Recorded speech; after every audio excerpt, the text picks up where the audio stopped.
প্রিয় লিসেনার, শুরু করছি আপনাদের সকলের প্রিয় হাফিজ ভাইয়ের ঘটনা। উনি সাধারণত চুয়াডাঙ্গা বা তার আশেপাশের ঘটনাগুলোই আমাদেরকে বেশি দিয়ে থাকেন এবং চুয়াডাঙ্গার ঘটনা উনি দিয়েছেনও। কিন্তু এখন যে ঘটনাটি দিয়ে ওনার 3টি ঘটনার প্রথম ঘটনা আমি শুরু করতে যাচ্ছি, এই ঘটনাটি চুয়াডাঙ্গার না, এটি শেরপুর জেলায় ঘটে যাওয়া একটি রহস্যময় ঘটনা। এই ঘটনাটি আমি পার্সোনালি ভিন্ন রকম বলবো এই কারণে, এমন ধরনের ঘটনা আমি এখন পর্যন্ত কখনো বলিনি, শুনিওনি। আপনাদের কেউ কেউ হয়তোবা শেরপুরের যদি হয়ে থাকেন তাহলে ওই ঘটনা শুনলেও শুনতে পারেন কারো কারো মুখে, যেহেতু ওই ঘটনাটি ব্যাপক আলোড়ন সৃষ্টি করেছিল। এই ঘটনাটি যার কাছ থেকে সংগ্রহ করেছেন হাফিজ ভাই, তার নাম হচ্ছে মোহাম্মদ আব্দুল মোতালেব অন্তর। উনি একজন সফটওয়্যার ইঞ্জিনিয়ার।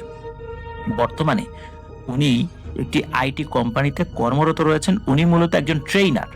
আইটি রিলেটেড বিভিন্ন প্রশিক্ষণগুলোতে উনি প্রশিক্ষণ দিয়ে থাকেন। আর হাফিজ কিন্তু আইসিটি মিনিস্ট্রিতেই কর্মরত রয়েছেন। মূলত আইসিটি মিনিস্ট্রির আন্ডারে বিভিন্ন ধরনের প্রশিক্ষণ কার্যক্রম চালু থাকে। তো এই সংক্রান্ত এমন একটি প্রশিক্ষণ দেওয়ার জন্য এসেছিলেন মোহাম্মদ আব্দুল মোতালেব অন্তর। সেখান থেকে হাফিজের সাথে পরিচয়। আর হাফিজ ভাই যে আফরান দ্য হোল ওয়ার্ল্ডে ঘটনা দেন, এটা কিন্তু উনি শুনেছিলেন এবং এখানে আসার পর তার সাথে যখন দেখা হয়ে যায়, উনিও বলেন উনি নিজেও আফরান দ্য হোল ওয়ার্ল্ডের একজন রেগুলার লিসেনার। ওনার কাছে একটি ঘটনা রয়েছে, ঘটনাটি খুবই অদ্ভুত এবং ব্যতিক্রম। সেই ঘটনাটি উনি হাফিজ ভাইয়ের মাধ্যমে শেয়ার করতে চান। তা হাফিজ ভাই তার কাছে এই ঘটনাটি জানতে চাইলে পুরো ঘটনাটি উনি যখন বলেছেন, ঘটনাটির বেশ কিছু বিষয় আসলে অনেক আগের তো, আর উনিও অতটা বলতে পারেননি পুঙ্খানুপুঙ্খ ভাবে। তাই এই বিষয়টি আমরা যেভাবে পেয়েছি ওভাবেই আপনাদের সামনে উপস্থাপন করার চেষ্টা করছি। প্রিয় লিসেনার্স, চলুন শুরু করি ঘটনাটি। ঘটনাটি আসলে শেরপুর জেলার কোন গ্রামে ঘটেছিল এটা অন্তর ভাইয়ের আসলে মনে নাই। ঘটনাটি এই অন্তর ভাই তার মায়ের কাছ থেকে শুনেছিলেন। ঘটনাটির সময়কালও মুক্তিযুদ্ধের আগে, সঠিক সালটাও আসলে জানা যায় না। শেরপুর জেলার কোনো একটা গ্রামে একটি পরিবার বসবাস করত। ওই পরিবারের সবাই মূলত বেশ ধার্মিক ছিলেন।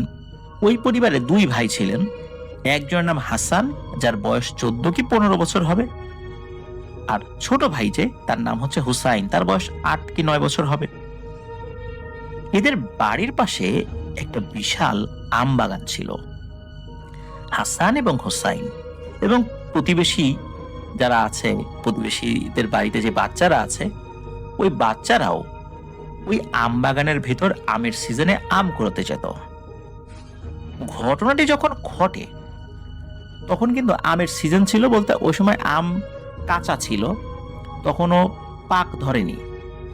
তো কাঁচা আম কুড়ানোর জন্য অনেক বাচ্চারাই যেত। যখন একটু বাতাস হতো তখন বাচ্চারা ওই আম বাগানের ভিতর দৌড়ে চলে যেত। তো এভাবে যাচ্ছিল বেশ কিছুদিন। হঠাৎ করে কি হয়, ওই বাগানের ভেতরে অদ্ভুত একটা মহিলাকে নাকি দেখা যেত। তার শরীরের পেছনের অংশ দেখা যেত, কিন্তু তার মুখ কেউ দেখতে পেত না। অনেক মানুষই তাকে দেখেছে দূর থেকে, যে একটা মহিলা ওই আম বাগানের ভিতরে হেঁটে বেড়াচ্ছে। কিন্তু যখনই মানুষজন ওই মহিলার সাথে কথা বলার জন্য আগানো শুরু করত, তখনই ওই মহিলাটা কোথায় যেন হারিয়ে যেত, কোনো একটা গাছের আড়ালে চলে যেত, আর কখনোই ওই মহিলাকে দেখা যেত না। ওই বাগানটি অনেক বড় ছিল, আর ওই বাগানের কাছাকাছি ওইরকম ভাবে কোনো ঘরবাড়িও ছিল না। অনেকেই ওই মহিলার চুল দেখেছে, সেটা নাকি অনেক লম্বা। সে যেখান দিয়ে হেঁটে যেত তার পায়ের কাছ বরাবর চুল তো থাকতোই, এবং চুল মাটি ঘেঁষেও যেতে থাকতো, এত বড় চুল। তার মুখ কেউ কখনো দেখেনি। এইবার আসি মূল ঘটনায়। হাসান এবং হুসাইন নামে এই যে 2 ভাই, এরা সন্ধ্যার দিকে বাগানে যায় আম কুড়োতে। সাধারণত সন্ধ্যার দিকে অনেক বাচ্চারাই সেখানে যায়, ওই সময় অন্য বাচ্চারাও ছিল সেখানে। সন্ধ্যা যখন হয়ে গেল, অন্য বাচ্চারা চলে আসবে, কিন্তু হাসান এবং হুসাইন এই 2 ভাই আসলে ওই সময় কোনো আম পায়নি। অন্য বাচ্চারা আম পেয়েছিল, কিন্তু ওদের ভাগ্যে ওই দিন কোনো আম জোটেনি। এই কারণে অন্য বাচ্চারা যখন চলে যাচ্ছিল, তারা জিজ্ঞেস করলো, এই তোরা যাবি না? তখন এই হাসান এবং হুসাইন বলল, আমরা আরেকটু থাকবো, তোরা যা। যেহেতু ওরা আম পায়নি, মনটা খারাপ, সবাই আম পেয়ে হাতে নিয়ে বাড়িতে যাচ্ছে। এই জন্য ওরা চিন্তা করেছে আরেকটু যদি বাতাস আসে কোনো আম পড়ে, সেই আমটা তুলে নিয়ে ওরা বাড়িতে যাবে। তো ওদের কথা শোনার পর অন্য বাচ্চারা চলে যায়। এরপর রাতের বেলা হাসান এবং হুসাইনের মা বাবা দেখে হাসান হুসাইন বাড়িতে নেই। অনেকক্ষণ অপেক্ষা করে, হাসান হুসাইন বাড়িতে আসে না। এরপর মা বাবা ওরা কি করেছে, প্রতিবেশী যারা আছে, যে বাড়িতে বাচ্চা কাচ্চা আছে, যারা হাসান হুসাইনের সাথে সবসময় খেলাধুলা করে, ওদের বাড়িতে যায়। ওদের বাড়িতে যাওয়ার পর তাদের মুখ থেকে শুনতে পায় যে হাসান হুসাইনকে ওরা সন্ধ্যার পরে আমবাগানে দেখেছে, এবং হাসান হুসাইনকে যখন ডাক দেয় তখন হাসান হুসাইন এই কথা বলেছে, আমরা আরো কিছুক্ষণ থাকবো। এ কথা শোনার পর হাসান হুসাইনের মা বাবা সহ প্রতিবেশী আরো বেশ কয়েকজন লাইট নিয়ে, কেউ হারিকেন নিয়ে, কেউ মশাল নিয়ে আমবাগানে ওদেরকে খুঁজতে যায়। সবাই মিলে আমবাগান এবং আশেপাশে সব জায়গা খুঁজতে থাকে, কিন্তু হাসান এবং হুসাইনকে আর পাওয়া যায় না। এভাবে 1 দিন, 2 দিন, 3 দিন, 7 দিন করতে করতে 10 দিন হয়ে যায়, কিন্তু হাসান আর হুসাইনকে কোথাও পাওয়া যায় না। 2 ছেলেকে হারিয়ে পরিবারে এক শোকের ছায়া নেমে আসে। আসলে সেই রাত্রে কি ঘটেছিল প্রিয় লিসেনার্স? আসলে খুবই অদ্ভুত একটি ঘটনা ঘটেছিল। আসলে হয়েছিল কি, সেদিন ওই 2 ভাই সন্ধ্যার পর আমবাগানে আম কুড়াচ্ছিল। এমন সময় অনেকগুলো আম হাতে নিয়ে একটা বৃদ্ধা মহিলা নাকি আসে ওদের 2 ভাইয়ের কাছে। ওই সময়টা আশেপাশে অন্য কেউ ছিল না। ওই মহিলাটা আসার পরে ওই 2 ভাইকে বলে, এই আম খাবি আম? এই দেখ কত পাকা আম। ওই সময় কিন্তু পাকা আমের সিজন ছিল না, তখন আমগুলো ছিল কাঁচা। পাকা আম দেখে, আর এত সুন্দর রসটসে পাকা আম যখন এই 2 ভাই দেখেছে, স্বাভাবিকভাবে বাচ্চা মানুষ, তাদের খেতে ইচ্ছা জেগেছে। তখন এই 2 ভাই বলে, হ্যাঁ খাবো। তখন ওই মহিলা এই 2 ভাইকে 2টি আম দেয়। মূলত এই আম খাওয়ার সাথে সাথে যখনই 2 ভাই খাওয়া শুরু করছে, মানে কামড় দেওয়ার পরে যখনই গলার মধ্যে চলে গেছে, সাথে সাথে 2 ভাই নাকি জ্ঞান হারিয়ে ফেলে। যখন জ্ঞান ফেরে তখন এই 2 ভাই দেখে তারা একটা কুঁড়ে ঘরের মধ্যে আছে, কিন্তু এই ঘরের জানালা দরজা সব খোলা, বন্ধ না। কিন্তু এই 2 ভাই দেখে একজন বৃদ্ধা এই ঘরের আশেপাশে ঘোরাফেরা করছে। ওদের জ্ঞান ফিরেছে দেখে ওই বৃদ্ধা যখন ওই ঘরে ঢুকেছে, দেখে এই বৃদ্ধার চেহারাটা খুবই ভয়ানক এবং বিদঘুটে। ওনার চেহারা দেখে এই 2 ভাই খুবই ভয় পায়। চেহারা দেখার সাথে সাথে এই ছোট ভাইটা কান্নাকাটি শুরু করে দেয়, বলে যে আমি মায়ের কাছে যাব। আর ওই বড় ভাই বলে যে দাদি, আমাদেরকে যেখান থেকে এনেছেন ওইখানে দিয়ে আসো। তখন ওই বৃদ্ধা বলে, ওদেরকে তো দিয়ে আসার জন্য এখানে আনি নাই রে বাপু, তোদেরকে এনেছি বলি দেওয়ার জন্য। আর কিছুদিন পর নির্দিষ্ট একটা লগ্নে তোদেরকে বলি দেব আর আমার শক্তি বৃদ্ধি করব। এই কথা শোনার পর 2 ভাই কান্নাকাটি শুরু করে দেয়। তখন ওই বৃদ্ধা ধমক টমক দিয়ে কান্না থামাতে বলেন। বড় ভাই কান্না থামালেও ছোট ভাইয়ের কান্না তো আর থামে না। এর মধ্যে কি হয়, বৃদ্ধা অনেক ধরনের ফলমূল নিয়ে আসে এবং ওই 2 ভাইকে খেতেও দেয়। বড় ভাই 2-1টা ফল খেলেও ছোট ভাই কিছুই খায় না, শুধু কান্নাই করে। এটা দেখে বৃদ্ধা খুবই বিরক্ত হতে থাকে, বাচ্চাদের ধমক টমক দিতে থাকে। এভাবে একটা দিন পার হয়ে যায়। পরদিন সকালে ওই বৃদ্ধা 2 ভাইকে বলে, এই শোন, আজকে আমি অনেক দূরে যাব, ওরা কিন্তু এই কুঁড়ে ঘর থেকে বাইরে বের হবি না। তো এই কথা বলে ওই বৃদ্ধা চলে যায়। ওই বৃদ্ধা যখন চলে গেছে, ওই 2 ভাই যখন বুঝতে পারে, ওরা ওখান থেকে পালানোর চেষ্টা করে, কারণ দরজা জানালা তো সবই খোলা। ঘর থেকে বেরোনোর পরেই দেখে ওই বৃদ্ধা বাড়ির বাইরে দাঁড়িয়ে আছে। ওই বৃদ্ধাকে দেখে 2 ভাই তো খুবই ভয় পায়। তারা আবার ঘরে চলে আসে। বৃদ্ধা আবার এসে তাদেরকে ধমক ধমক দেয়, এই বলেছিলাম না বাইরে যাবি না, আবার পালানোর চেষ্টা করেছিস, কোনো লাভ নাই, পালাতে পারবি না। তো এই 2 ভাই সারাক্ষণ কান্নাকাটি করতে থাকে। যতই ওই বৃদ্ধা ছোট ভাইকে ধমক টমক দেয় বা বোঝায়, কিন্তু ছোট ভাই বলে যে আমি মায়ের কাছে যাব, আমি বাড়িতে যাব। তো এভাবে চলে যায় আর একটা দিন। তৃতীয় দিন ওই বৃদ্ধা বলে, আজকে আমি বাড়ির কাছেই থাকবো, তোরা কিন্তু ঘর থেকে কেউ বের হবি না। এই বলে বৃদ্ধা চলে যায়। এরপর সেই দিন বৃদ্ধা অনেক দেরি করে নাকি আসে। এইভাবে 7 থেকে 8 দিন যাওয়ার পর বড় ভাই বুঝতে পারে এই বৃদ্ধা যেদিন কাছে থাকার কথা বলে সেই দিন অনেক দেরি করে আসে, আর যেদিন বলে অনেক দূরে যাব সেদিন নাকি কাছাকাছি থাকে। তোরা বুঝতে পারে যে কোন দিন পালাতে হবে। এরপর যেদিন ওই বৃদ্ধা বলে, আজ আমি কাছেই থাকবো, তোরা বের হবি না, এই বলে যখন ওই বৃদ্ধা চলে যায়, তখন দুই ভাই ঘর থেকে বের হয়ে চারদিকে শুধু জঙ্গল দেখতে পায়, অপরিচিত একটা জঙ্গল। এরপর ওরা একদিকে দৌড়াতে থাকে, মানে একটা লক্ষ্য ধরে দৌড় শুরু করে। কিন্তু ওরা যতই দৌড়াক না কেন, ঘুরে ঘুরে বারবার ওই কুঁড়ে ঘরের কাছেই ওরা চলে আসে। দুই ভাই সারাদিন পালানোর চেষ্টা করে, কিন্তু যেদিক দিয়েই যাক না কেন ওই ঘরের কাছেই ওরা চলে আসে। তখন ওরা বুঝতে পারে এই বৃদ্ধা না চাইলে কোনোভাবেই তারা বের হতে পারবে না। এরপর যখন ওই বৃদ্ধা আসে সন্ধ্যার দিকে, ওই দুই ভাই খাওয়া দাওয়া বন্ধ করে দিয়ে সারাক্ষণ কান্নাকাটি করতে থাকে। এটা দেখে এক পর্যায়ে ওই বৃদ্ধার মনে দয়া মায়ার সৃষ্টি হয়। সে বলে, ঠিক আছে, আমি তোদের মারবো না, ছেড়ে দিব, তোদেরকে পাঠিয়ে দেব, কিন্তু আমি তোদেরকে দিয়ে আসতে পারবো না রে, কারণ আমি যেই পদ্ধতিতে তোদেরকে নিয়ে এসেছি আমি একই পদ্ধতিতে তোদেরকে দিয়ে আসতে পারবো না, আর আমি নিজে গিয়ে দিয়ে আসাটা আমার ক্ষমতার বাইরে। খুব ভয়ানক একটা পদ্ধতি অবলম্বন করলেই শুধু তোরা এখান থেকে বেরোতে পারবি, এটাই আমার ক্ষমতা, এইভাবেই তোদেরকে আমি দিয়ে আসতে পারবো, এছাড়া কোনোভাবেই আর দিয়ে আসতে পারবো না। কিন্তু মনে রাখিস, তোরা ছোট মানুষ, কিন্তু একটু এদিক ওদিক হলেই ভয়ানক বিপদ হয়ে যাবে।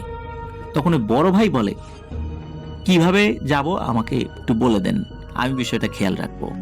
তখন ওই বৃদ্ধা বলেন যে তোদেরকে একটা ডালে আমি উঠিয়ে দেব, এই ডালের উপর শুধু বসে থাকবি, কিন্তু মনে রাখিস এই ডালটি মাটি স্পর্শ করার আগেই তোরা লাফ দিয়ে নেমে যাবি। যদি কোনো কারণে তোদের নামার আগে তোদেরকে নিয়ে এই ডালটি মাটি স্পর্শ করে, তাহলে এই ডালটি অজগর সাপের মতো তোদেরকে পেঁচিয়ে ধরবে, চাপ দিয়ে ধরবে। পৃথিবীর কোনো শক্তি নাই এই ডালের হাত থেকে তোদেরকে বাঁচাবে, কারণ এটা কোনো সাধারণ ডাল না, এটা ভিন্ন ধর্মী একটা ডাল। শুধু এই ডালের মাধ্যম দিয়ে তোদেরকে আমি পাঠাতে পারবো। তখন বড় ভাই বলে, ঠিক আছে, আপনি এই ব্যবস্থাই করুন। তখন বলে, আজকের মতো ঘুমা, কালকে রাতের বেলা আমি তোদেরকে পাঠানোর ব্যবস্থা করব, আর আমি কথা দিছি তোদেরকে পাঠাবোই, তোদেরকে মারবো না, যা। তো ওই রাত্রের মধ্যে ওরা ঘুমায়। পরের দিন যে খাবারগুলো দিয়েছিল সেগুলো ওরা খায়ও। রাতের বেলা ওই বৃদ্ধা 3 ডালের, মানে এমন একটা ডাল, ওই ডালের ডানে বায়ে সামনের দিকে আবার আরো 3টা ডাল বেরিয়েছে, মানে শাখা ডাল বেরিয়েছে, এরকম একটা ডাল নিয়ে আসে। মানে ডাল বলতে এটা 3টা ডালের একটা গাছের মতো আর কি, একটা গাছই বলা যায়। তো এরকম একটা বলা যায় যে গাছ নিয়ে আসেন, 3টা ডাল ছিল ওখানে। তো ওই দুই ভাইকে গাছের 2 ডালে বসিয়ে দেন উনি, আর 3 নাম্বার যে ডালটা সেটা মাথার দিকে ধরে উনি কিছু একটা বলেন, যা চলে যা, ওদেরকে নিয়ে ওদের জায়গায় দিয়ে আয়, ওই আম বাগানে দিয়ে আয়। ছোট ভাইকে সামনের দিকে বসিয়ে দিয়েছিলেন, যাতে করে ছোট ভাই যাতে যদি ঘুমিয়েও যায়, বড় ভাই নামার সময় যেন ছোট ভাইকে নিয়ে দ্রুত লাফ দিতে পারে। এটা বলেও দিয়েছিলেন, ওই বৃদ্ধা বারবার সতর্ক করে দিয়েছিলেন বড় ভাইকে, সাবধান, মনে রাখিস এই গাছটি কিন্তু উড়ে উড়ে যাবে, চোখ বন্ধ করে রাখার দরকার নাই, চোখ খুলেই থাকবি, শুধু খেয়াল রাখবি মাটিতে কখন নামে। ওই গাছটা কিন্তু খুব বেশি বড় ছিল না, মানে ওই যে 3টা ডালের যে গাছটা, বড় ভাই যেখানে বসেছে যেই ডালটাতে, তার সর্বোচ্চ 1 হাত নিচেই হয়তোবা মাটি স্পর্শ করবে, মানে বামন টাইপের একটা গাছ। এই কারণে বারবার বলে দিয়েছিল লাফ দিয়ে নামবি ছোট ভাইকে সাথে নিয়ে, ঘুমিয়ে যাস না কিন্তু, কারণ এমন একটা মায়াজাল সৃষ্টি হবে, তোরা কিন্তু ঘুমিয়ে যেতে পারিস, আমার ভয় হয় তোরা ঘুমিয়ে যেতে পারবি, এই জন্য সাবধান, খুব অল্প সময়ের মধ্যেই কিন্তু তোরা চলে আসবি, আর তোরা লোকালয় দেখতেও পারবি, চোখ বন্ধ করবি না কিন্তু। এরকম ভালো করে ওই বৃদ্ধা পরামর্শ দেয় 2 ভাইকে, বিশেষ করে বড় ভাইকে। তো বৃদ্ধার মনে আসলে ওদের জন্য দয়া মায়ার সৃষ্টি হয়েছিল, যার কারণেই একটা অসম্ভবকে সম্ভব করার পদক্ষেপ উনি নিয়েছিলেন। গাছটি নাকি ওদেরকে নিয়ে উঠতে শুরু করে। দুই ভাই দেখছিল সেটা। খুবই অল্প সময়ের মধ্যে বড় ভাই খেয়াল করে ওরা লোকালয়ে চলে এসেছে। লোকালয়ের অন্ধকারের মধ্যেই চাঁদের আলোতে কিছু ঘরবাড়ি উপর থেকে দেখা যাচ্ছে। ডালটা যে খুব বেশি উঁচু দিয়ে বা ওই গাছটা যে খুব বেশি উঁচু দিয়ে উঠছিল বিষয়টা এরকম না। এদিকে কি হয়েছে, হঠাৎ করে নাকি ওই বড় ভাইয়ের ঘুম চেপে বসে চোখে, আর ছোট ভাইয়েরও ওই সময় ঘুম চেপে বসেছে। অনেক চেষ্টা করে চোখ খোলা রাখতে পারছিল না। ওদের জ্ঞানটা তখনই ফেরত আসে যখন দেখে এই ডালগুলো ওদেরকে চেপে ধরেছে। মূলত যখনই একটা ঝাঁকুনি লাগে তার মানে হচ্ছে ওই 3 ডালওয়ালা গাছটা মাটিতে স্পর্শ করেছে। যখন ঝাঁকুনি লেগেছে তখন ওই বড় ভাই এবং ছোট ভাই দুজনেরই হুঁশ ফেরে, একটু তন্দ্রাচ্ছন্ন ভাব চলে আসছিল। তখন ওরা নামতে যখন যাবে তখন 3টা ডাল ওদেরকে পেঁচিয়ে ধরে। এদিকে ওরা তো চিৎকার চেঁচামেচি শুরু করে। তখন আর একটা অদ্ভুত ঘটনা ঘটে। এই হাসান এবং হোসেনের বাবা উনি স্বপ্নে দেখছেন যে ওই আমবাগানের ভিতরে তার 2 সন্তান চিৎকার করছে, কেউ যেন ওদেরকে আটকে রেখেছে। তো এটা দেখার পর ওনার ঘুম ভেঙে যায়। ওনার মনের মধ্যে এক ধরনের অস্থিরতা কাজ করতে থাকে, যে এমন স্বপ্নটা আমি কেন দেখলাম। উনি চিন্তা করেন যে যাই তো আমি একটু আমবাগানের দিকে। উনি ওনার স্ত্রীকে ডাকেন যে এরকম একটা স্বপ্ন দেখেছি, একটু আমবাগানের দিকে যেতে চাই। ওনার স্ত্রী ওনার সাথে ওঠেন। ওনারা একটা হারিকেন নিয়ে, একজন হাতে একটা হারিকেন আর একজনের হাতে একটা টর্চ, এটা নিয়ে ওনারা বের হন। সত্যি আমবাগানের কাছাকাছি যেতেই 2 সন্তানের চিৎকার ওনারা শুনতে পান। দ্রুত ওখানে যান, গিয়ে দেখেন একটি ডাল, ওই ডালটা 2 সন্তানকে অদ্ভুতভাবে পেঁচিয়ে মাটির সাথে লাগিয়ে রেখেছে এবং আস্তে আস্তে তাদেরকে নাকি চাপ দিচ্ছে। এটা দেখার পর ওনারা তো চিৎকার চেঁচামেচি শুরু করেন। ওনাদের চিৎকারে আশেপাশের লোকজন চলে আসে, যে যার মতো ওই 2 সন্তানকে বাঁচানোর জন্য চেষ্টা করতে থাকেন। অদ্ভুত ব্যাপার হলো, ওই ডালটা কাটার জন্য যে যতই চেষ্টা করুক না কেন চেষ্টা সফল হচ্ছিল না। ডালটা কাটার জন্য যত ধারালো দা বা কুড়াল দিয়ে আঘাত করা হোক না কেন, ওই কুড়াল নাকি ভোঁতা হয়ে যাচ্ছিল, ধারালো অংশ ভেঙে যাচ্ছিল। তারপরে যতটুকু কাটতেও যদি সক্ষম হয় কিছুটা অংশ, ওরা নাকি আবার ঠিক হয়ে যাচ্ছিল। কোনোভাবেই ওদেরকে বের করা যাচ্ছিল না, আর ডাল আস্তে আস্তে ওদেরকে চাপ দিয়ে ধরছিল। এদিকে সকাল হয়ে যায়। বহু মানুষ এই দৃশ্য দেখতে আসে। যেই আসুক না কেন ছাড়ানোর চেষ্টা করছে, অনেকে অনেক দোয়া দুরুদ করে ছাড়ানোর চেষ্টা করছে, কিন্তু কোনো লাভ হচ্ছে না। এটা যে কি গাছ, কিসের ডাল, এটাও বুঝতে পারছিল না। এদিকে আস্তে আস্তে কিন্তু ওই 2 ছেলেকে মানে হাসান এবং হুসাইনকে চাপ দিয়ে ধরেই রেখেছে এবং আস্তে আস্তে আরো বেশি করে চাপ দিচ্ছে। অজগর সাপ যেমন শিকারকে খাওয়ার আগে পেঁচিয়ে ধরে আস্তে আস্তে চাপ দিয়ে ভেতরে হাড়গোড় সব ভেঙে ফেলে, ঠিক তেমনটাই।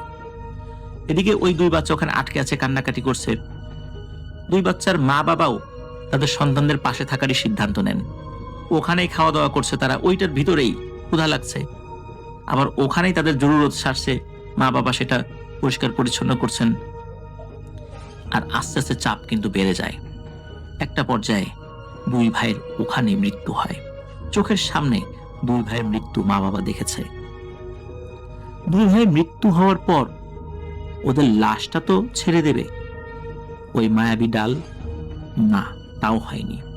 ওদের ডেড বডিটাও ওখান থেকে বের করা সম্ভব হয়নি, ওখানেই নাকি পড়েছিল। ইভেন কোনো পাখি বা পশু যে ওই ডেড বডিকে খাওয়ার চেষ্টা করবে সেটাও কেউ নাকি করতে পারেনি, ওটার কাছেও কেউ আসেনি। ওই ডেড বডিটা ওভাবেই মাটির সাথে মিশে যায়, হাড়গোড়ও নাকি ওই ডালের ভেতর থেকে ছাড়ানো সম্ভব হয়নি।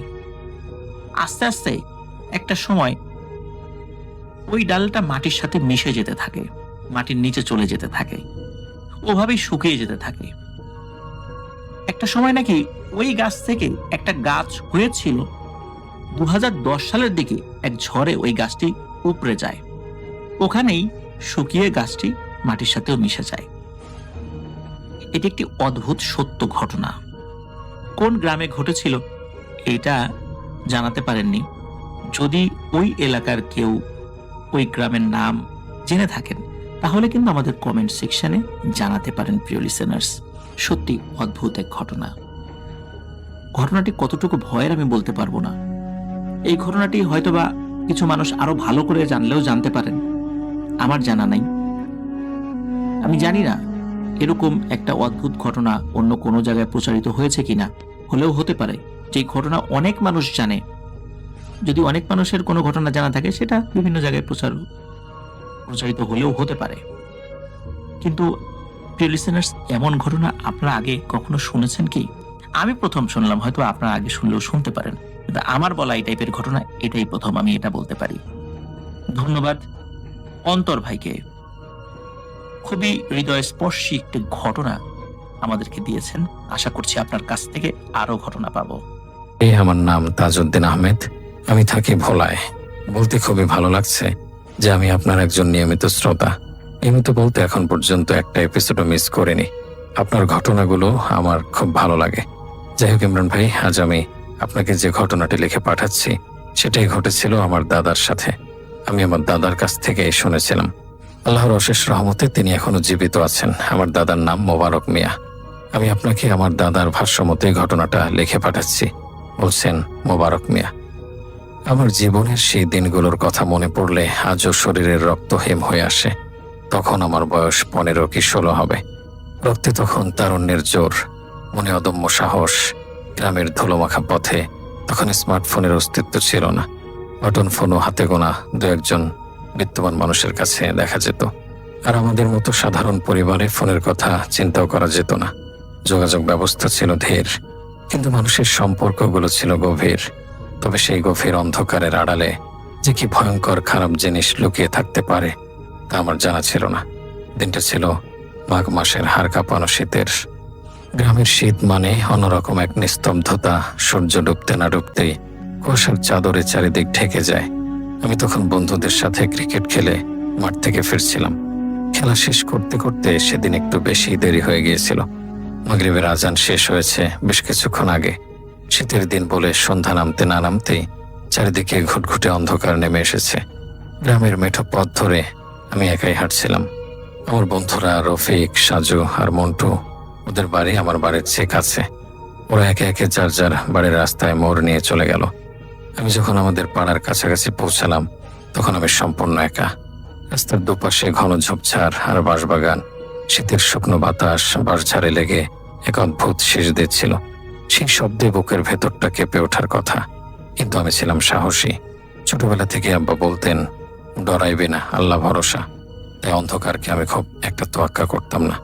হাঁটতে হাঁটতে আমাদের বাড়ির সীমানার কিছুটা আগে বিশাল এক সুপারি বাগান। সে বাগানের ঠিক কোনায় রাস্তার একদম গা ঘেঁষে দাঁড়িয়েছিল এক বিশাল সুপারি গাছ। গাছটা অন্য সুপারি গাছের চেয়ে আলাদা, অনেক বেশি লম্বা এবং মোটা। আর তার পাতাগুলো কেমন যেন ছাতার মতো ছড়িয়ে থাকতো, যেন নিচটা অন্ধকার করে রাখার জন্যই তার জন্ম। সেই গাছটার কাছাকাছি আসতেই আমার নাকে একটা অদ্ভুত গন্ধ এলো। পচা কোনো কিছুর গন্ধ নয়, বরং কেমন যেন ভ্যাপসা পুরনো কাপড়ের মতো একটা গন্ধ। আমি থমকে দাঁড়ালাম। কেন জানি মনে হলো কেউ আমাকে দেখছে। আমি সাহসী হলেও শরীরের লোমগুলো হঠাৎ দাঁড়িয়ে গেল। আমি ধীর গতিতে মাথাটা তুলে তাকালাম সেই সুপারি গাছটার দিকে। অন্ধকারের মধ্যেও কুয়াশা ভেদ করে যা দেখলাম তাতে আমার পায়ের তলার মাটি সরে গেল। গাছটার একদম আগায় সুপারির পাতার ঠিক নিচটায় সাদা রঙের কিছু একটা ঝুলে আছে। প্রথমে ভাবলাম হয়তো কোনো বক বা বড় কোনো পাখি বসে আছে, কিন্তু ভালো করে তাকাতেই আমার গলা শুকিয়ে এলো। ওটা কোনো পাখি নয়, মনে হলো সাদা কাপড় পরা কেউ একজন গাছের আগায় বসে আছে। অবয়বটা ঠিক মানুষের মতো, কিন্তু গঠনটা অদ্ভুত, কিছুটা মহিলাদের মতো মনে হচ্ছিল। সাদা কাপড়টা বাতাসের তোড়ে উঠছে না বরং স্থির হয়ে আছে। আমি চোখ সরাতে পারছিলাম না। মনে হচ্ছিল কোনো এক অদৃশ্য শক্তি আমার চোখ দুটোকে ওই সাদা অবয়বটার দিকে আটকে রেখেছে। আমি তখনও নিশ্চিত হতে পারছিলাম না ওটা আসলে কি। মনের ভুলও তো হতে পারে। সাহস সঞ্চয় করে আমি আরেকটু ভালো করে দেখার চেষ্টা করলাম। ঠিক তখনই দেখলাম ওই সাদা রঙের খারাপ জিনিসটা ধীরে ধীরে গাছের উপর থেকে নিচের দিকে নেমে আসছে। কিন্তু নামার ভঙ্গিটা মানুষের মতো নয়। কেউ গাছ বেয়ে নামলে যেমন ঘর্ষণ হয় তেমন কোনো শব্দ নেই। মনে হলো ওটা যেন পিচ্ছিল কোনো কিছুর মতো গড়িয়ে নামছে। আমার বুকের ধরফরানি তখন চরমে। চিৎকার দিতে চাইলাম, কিন্তু গলাটা দিয়ে কোনো স্বর বের হলো না। ঠিক সেই মুহূর্তে আমার ঠিক কানের কাছে যেন বাজ পড়ল। পেছন থেকে একটা পরিচিত গম্ভীর কণ্ঠস্বর ভেসে এলো, মোবারক, এই মোবারক। চমকে পেছনে তাকালাম, দেখি আমাদের বাড়ির পাশের সেই বৃদ্ধ দাদু দাঁড়িয়ে আছেন। দাদুর বয়স হয়েছে, মুখে কাঁচা পাকা দাড়ি, হাতে একটা হারিকেন আর লাঠি। এই দাদুকে আমি ছোটবেলা থেকে চিনি, নিজের দাদুর মতোই শ্রদ্ধা করি। দাদুকে দেখে আমার জান ফিরে এলো। মনে হলো আল্লাহ তাআলা নিজে দাদুকে আমার কাছে পাঠিয়েছেন। আমি দৌড়ে দাদুর কাছে যেতে চাইলাম, বললাম, দাদু তুমি? দাদু আমার দিকে এগিয়ে আসতে আসতে রাগী গলায় বললেন, তোকে কতবার বলেছি সন্ধ্যার আগে আগে বাড়িতে চলে যাবি, কিন্তু তুই কথা শুনিস না। আজান হয়ে গেছে কখন, আর তুই এখন এই বাড়ঝাড়ের নিচে দাঁড়িয়ে আছিস? জানিস না এই গ্রামে, বিশেষ করে এই সুপারি গাছ নিয়ে কত নানান ধরনের ঘটনা ঘটছে? আমি ভয়ে ভয়ে দাদুর পেছনে গিয়ে দাঁড়ালাম। দাদু বললেন, চল আমার সাথে, আজ তোকে তোর বাবার কাছে নালিশ দেব। সন্ধ্যাবেলা বাইরে থাকার মজা তোকে আজ বোঝাবো। আমি তখনও ভয়ে কাঁপছি, কিন্তু দাদুর উপস্থিতিতে কিছুটা স্বস্তি পেলাম। আমি দাদুকে বললাম, দাদু এই গাছটায়। দাদু আমাকে থামিয়ে দিয়ে বললেন, চুপ, কোনো কথা বলবি না, আল্লাহর নাম নে আর হাঁট। আমি আরেকবার সাহস করে পেছনে তাকালাম। অবাক কাণ্ড, সেই সাদা রঙের জিনিসটা আর নেই। গাছটা আগের মতোই দাঁড়িয়ে আছে, কিন্তু সেই ভয়ঙ্কর অবয়বটা কোথাও উধাও হয়ে গেছে। আমার মনে হলো দাদুর ডাক শুনেই হয়তো ওটা পালিয়েছে। দাদু আমার হাত ধরে হনহন করে বাড়ির দিকে হাঁটতে থাকলেন। দাদুর হাতটা বেশ শক্ত আর গরম ছিল, যা আমাকে কিছুটা ভরসা দিচ্ছিল, কিন্তু মনের ভেতর খচখচানিটা গেল না। সেই সাদা জিনিসটা আসলে কি ছিল, আর ওটা কোথায় মিলিয়ে গেল? বাড়িতে পৌঁছানোর পর দাদু সত্যি সত্যি বাবার কাছে নালিশ করলেন। আব্বার মা আমাকে দেখে প্রথমে স্বস্তির নিঃশ্বাস ফেললেন, কিন্তু পরে শুরু হলো বকুনি। আব্বা কড়া গলায় বললেন, এত বড় সাহস তোর, সন্ধ্যাবেলায় পোড়া বাড়ির দিকটায় একা একা ঘুরিস? ওইসব জায়গায় কত খারাপ বাতাসের আনাগোনা, জানিস না?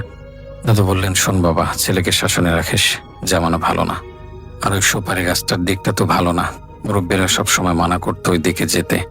আমি মাথা নিচু করে সব বকুনি সহ্য করলাম, কিন্তু আমার চোখের সামনে বারবার ভেসে উঠছিল সেই গাছের আগায় বসে থাকা সাদা অবয়বটা। রাতে যখন বিছানায় শুলাম তখনও ঘুম আসছিল না। শীতের রাতে লেপের নিচে শুয়েও আমার শরীর কাঁপছিল। বারবার মনে হচ্ছিল সেই সাদা জিনিসটাকে আমার মনের ভুল ছিল, নাকি সত্যি কোনো খারাপ ছায়া আমাকে লক্ষ্য করছিল। আর দাদু ঠিক সময়ে না পৌঁছালে ওটা কি নিচে নেমে আসতো? আমি চিন্তায় কখন যে ঘুমিয়ে পড়লাম টেরই পেলাম না। কিন্তু সেই ঘুম ছিল দুঃস্বপ্নে ভরা। স্বপ্নে দেখলাম সেই সুপারি গাছটা যেন আমাকে ডালপালা দিয়ে জড়িয়ে ধরছে। পরের দিন সকালটা শুরু হলো এক অদ্ভুত বিষণ্ণতা নিয়ে। রাতে ভালো ঘুম হয়নি, তাই শরীরটা মেজমেজে করছিল। আম্মা ফজরের নামাজের জন্য ডাক দিলেন। আমি উঠে ওযু করে নামাজ পড়লাম। আল্লাহর কাছে পানা চাইলাম যেন কোনো খারাপ নজর আমার ওপর না পড়ে। দিনের আলো ফোটার পর ভয়টা কিছুটা কমলো, কিন্তু মনের কোণায় সে আতঙ্কটা খচখচ করতে থাকলো। স্কুলে যাওয়ার সময় ইচ্ছে করেই আমি অন্য রাস্তা দিয়ে গেলাম, যাতে সুপারি গাছটার সামনে পড়তে না হয়। বন্ধুরা জিজ্ঞেস করলো, কিরে আজ ঘোর পথে আসলি যে? আমি কোনো উত্তর দিলাম না, শুধু বললাম, এমনি। সারাটা দিন স্কুলে কাটলো আনমনা হয়ে। ক্লাসে স্যার কি পড়াচ্ছেন সেদিকে আমার কোনো মন ছিল না।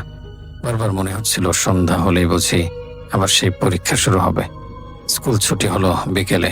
শীতের দিন বলে বিকেল ফুরোতেই সন্ধ্যা নামার আয়োজন শুরু হয়ে যায়। আমরা বন্ধুরা মিলে বাড়ির পথে রওনা হলাম। গল্প করতে করতে আসছিলাম যাতে ভয়টা ভুলে থাকা যায়, কিন্তু যতই বাড়ির কাছাকাছি আসছিলাম ততই আমার বুকের ভেতরটা শুকিয়ে আসছিল। একে একে সব বন্ধুরা তাদের বাড়ির রাস্তায় ঢুকে গেল। প্রথমে রফিক, তারপর সাজু। মন্টুর বাড়িটা পার হওয়ার পর আমি আবার সেই নির্জন রাস্তায় একা হয়ে গেলাম। গতকালের সেই একই পরিস্থিতি, সেই একই সময়, সেই একই পরিবেশ। কুয়াশা যেন গতকালের চেয়েও বেশি ঘন। রাস্তার দুপাশের গাছগুলো কুয়াশায় আবছা দেখাচ্ছে। মনে হচ্ছে যেন প্রকৃতির প্রতিটি উপাদান আমাকে ভয় দেখানোর জন্য প্রস্তুত হয়ে আছে। আমি দ্রুত পায়ে হাঁটতে শুরু করলাম। ইচ্ছে ছিল দৌড় দেব, কিন্তু পা যেন আর চলতে চাইছিল না। সেই সুপারি গাছটা আবার আমার দৃষ্টি সীমানায় এলো। গাছটাকে দেখলেই মনে হয় ওটা যেন কোনো জীবন্ত সত্তা, চুপচাপ দাঁড়িয়ে শিকারের অপেক্ষা করছে। আমি চোখ বন্ধ করে ফেললাম, মনে মনে আয়াতুল কুরসি পড়তে শুরু করলাম। আল্লাহু লা ইলাহা ইল্লা হুয়াল হাইয়ুল কাইয়্যুম। চোখ বন্ধ রেখেই আমি গাছটার কাছাকাছি পৌঁছে গেলাম। ভাবলাম না তাকেই পার হয়ে যাব, কিন্তু মানুষের মন বড়ই অদ্ভুত। যেটা দেখতে মানা সেদিকেই চোখ যেতে চায়। আমি আর চোখে একবার গাছটার দিকে তাকালাম। না, আজ ডালে কিছু নেই। গাছটা একদম খালি। স্বস্তির নিঃশ্বাস ফেললাম, যাক, গতকাল হয়তো মনের ভুলই ছিল। গাছটা পার হয়ে কয়েক কদম এগিয়েছে মাত্র, এমন সময় আবার সেই শব্দ। এবার গাছের উপর থেকে নয়, আমার ঠিক পেছন থেকে কেউ যেন শুকনো পাতার উপর দিয়ে মচমচ করে হেঁটে আসছে। আমি থমকে দাঁড়ালাম। বুকের ভেতর হৃৎপিণ্ডটা যেন গলার কাছে উঠে এলো। সাহস করে জিজ্ঞেস করবো কিনা ভাবছি, তখনই কানে এলো সেই পরিচিত ডাক, মোবারক, এই মোবারক। দাদুর কণ্ঠস্বর আমার ধরে যেন প্রাণ ফিরে এলো। আল্লাহকে ধন্যবাদ দিলাম, দাদু আজও ঠিক সময় এসে পড়েছেন। আমি হাঁপ ছেড়ে বাঁচলাম, ঘুরে তাকালাম দাদুর দিকে। হ্যাঁ, ওই তো দাদু দাঁড়িয়ে আছেন। সুপারি গাছটার ঠিক নিচটায় আবছা অন্ধকারে দাদুকে দেখা যাচ্ছে। কিন্তু আজ দাদুকে দেখে কেন জানি একটু অন্যরকম লাগলো। গতকাল দাদুর হাতে হারিকেন ছিল, আজ নেই। আর দাদু দাঁড়িয়ে আছেন একদম স্থির হয়ে, কোনো নড়াচড়া নেই। আমি বললাম, দাদু তুমি এখানে? আমি তো ভয়ই পেয়ে গিয়েছিলাম। আমি দাদুর দিকে এগিয়ে যেতে লাগলাম, কিন্তু অদ্ভুত ব্যাপার হলো, আমি এগোচ্ছি ঠিকই, কিন্তু দাদু আমার দিকে এগিয়ে আসছেন না। তিনি মূর্তির মতো দাঁড়িয়ে আছেন। আমি আরেকটু কাছে গেলাম, তখন খেয়াল করলাম দাদুর পোশাকের দিকে। আজ একদম দুপুরের পর থেকেই বেশ কড়া রোদ ছিল। বিকেলের দিকে শীত নামতে শুরু করেছে, কিন্তু দাদু আপাদমস্তক একটা বিশাল চাদরে ঢাকা। গ্রামের মানুষ শীতে চাদর বা শাল গায়ে দেয়, এটা স্বাভাবিক। কিন্তু দাদুকে আমি ছোটবেলা থেকে চিনি, যতই শীত পড়ুক তিনি একটা হালকা শাল গায়ে দেন, আর মাথায় তার সেই পুরনো টুপিটা থাকে। কিন্তু আজ তাকে দেখে মনে হচ্ছে তিনি নিজেকে লুকানোর জন্য জোর করে চাদর মুড়িয়ে রেখেছেন। তার হাত পা, এমনকি চেহারাও ভালো করে দেখা যাচ্ছে না। চাদরের আড়াল থেকে শুধু তার চোখ দুটো জ্বলজ্বল করছে। আমি থমকে দাঁড়ালাম, একটা সন্দেহ উকি দিল মনে। দাদু তো এভাবে কখনো কাপড় পরেন না। আর দাদুর গলার স্বরটাও কি একটু অন্যরকম ছিল। গতকালের মতো রাগী বা স্পষ্ট নয়, বরং কেমন যেন যান্ত্রিক, একটু নাকে নাকা সুর। আমি একটু দূর থেকে জিজ্ঞেস করলাম, দাদু তোমার শরীর খারাপ নাকি? এত কাপড় জড়িয়ে আছো যে? দাদু কোনো উত্তর দিলেন না, শুধু হাত ইশারা করে আমাকে কাছে ডাকলেন। সেই হাতের ভঙ্গিটাও স্বাভাবিক মানুষের মতো নয়। আঙুলগুলো কেমন যেন শক্ত আর আড়ষ্ট। আমার ষষ্ঠ ইন্দ্রিয় আমাকে সতর্ক করে দিল, মোবারক কাছে যাস না। কিন্তু চোখের সামনে যাকে দেখছি সে তো আমার পরিচিত দাদু। নিজের দাদুকে ভয় পাওয়ার কি আছে? আমি দ্বিধা কাটিয়ে আবার এগোতে শুরু করলাম। ভাবলাম হয়তো শীতে দাদুর খুব কষ্ট হচ্ছে, তাই ভাবে দাঁড়িয়ে আছেন। কাছে গিয়ে বললাম, দাদু চলো বাড়ি যাই, এখানে দাঁড়িয়ে থেকো না। দাদু এবার কথা বললেন, কিন্তু সেই কথা শুনে আমার রক্ত হিম হয়ে গেল। তিনি ফিস ফিস করে বললেন, আয় আমার কাছে আয়, তোকে একটা জিনিস দেখাই। এই কথা দাদুর মুখে মানায় না। দাদু কখনো এরকম রহস্যময় কথা বলেন না। তিনি সবসময় সরাসরি কথা বলেন। আমার পা দুটো মাটিতে গেঁথে গেল। আমি আর এক পাও এগোতে পারছিলাম না, কিন্তু কোনো এক অদৃশ্য শক্তি যেন আমাকে টানছিল। আমি মন্ত্রমুগ্ধের মতো দাদুর খুব কাছে চলে গেলাম। দাদুর শরীর থেকে সেই গতকালের পচা ভ্যাপসা গন্ধটা আবার নাকে এলো। আমি চমকে উঠলাম। এই গন্ধ তো দাদুর গায়ের আতরের গন্ধ নয়। দাদু সবসময় শুক্রবারে আতর মাখেন। তার শরীর থেকে সবসময় একটা মিষ্টি সুবাস আসে, কিন্তু এই গন্ধটা তো মাটির নিচে পচে যাওয়া কোনো বস্তুর মতো। আমি পিছিয়ে আসতে চাইলাম, বললাম, দাদু তুমি আজকে কেমন যেন করছো। আমার কথা শেষ হওয়ার আগেই সেই চাদর মোড়ানো দাদু ঝপ করে আমার হাতটা চেপে ধরলো। সেই স্পর্শ আমি জীবনেও ভুলবো না। সেটা কোনো মানুষের হাতের স্পর্শ ছিল না। মনে হলো একখণ্ড বরফ আমার কবজি চেপে ধরেছে। আর সেই চাপ এত জোরালো যে মনে হলো আমার হাড়গোড় এখনই গুঁড়ো হয়ে যাবে। আমি যন্ত্রণায় কোকিয়ে উঠলাম, দাদু ছাড়ো, লাগছে তো। কিন্তু সে ছাড়লো না, বরং আমাকে হ্যাঁচকা টান দিয়ে নিজের কাছে নিয়ে এলো। তখন আমি তার হাতের দিকে তাকালাম। চাদরের ফাঁক দিয়ে যে হাতটা বেরিয়ে এসে আমার হাত ধরেছে, সেটা দেখে আমার চোখ কপালে উঠল। আমার হাত যে মুঠোবন্দি করেছিল তার দিকে তাকিয়ে আমার শ্বাস প্রশ্বাস বন্ধ হওয়ার উপক্রম হলো। ওটা কোনো মানুষের হাত ছিল না। দাদুর চামড়া কুচকানো বয়স্ক হাত আমি চিনি, কিন্তু আমার কবজি যে চেপে ধরেছে সেই হাতের চামড়া খসখসে কালচে রঙের, এবং তাতে বড় বড় পশম। আর সবচেয়ে ভয়ঙ্কর হলো আঙুলগুলো। মানুষের আঙুলের মতো হলেও নখগুলো ছিল অস্বাভাবিক লম্বা, বাঁকানো এবং ধারালো। অনেকটা বন্য পশুর থাবার মতো। মনে হচ্ছিল কোনো এক জানোয়ার ছাগলের পায়ে মানুষের আঙুল জোড়া লাগিয়ে দিয়েছে। আতঙ্কে আমার গলাতে একটা অস্ফুট শব্দ বের হলো। আমি নিজের হাত ছাড়ানোর জন্য আপ্রাণ চেষ্টা করলাম, কিন্তু সেই শক্তি আমার ছিল না। ওটা আমাকে লোহার মতো শক্ত করে ধরে রেখেছে। আমি দাদুর চেহারার দিকে তাকানোর চেষ্টা করলাম। এতক্ষণ চাদরে ঢাকা থাকার কারণে মুখটা স্পষ্ট দেখিনি। এবার চাদরটা একটু সরে যেতেই আমি যা দেখলাম তাতে আমার আত্মা কেঁপে উঠল। যাকে আমি দাদু ভাবছিলাম তার মুখের চামড়া ঝুলে আছে, চোখ দুটো কোটরের ভেতর থেকে আগুনের মতো জ্বলছে, আর তার ঠোঁটের কোণে এক পৈশাচিক হাসি। এটা আমার দাদু নয়, এটা দাদুর রোগ ধরে আসা কোনো ভয়ঙ্কর খারাপ জিনিস।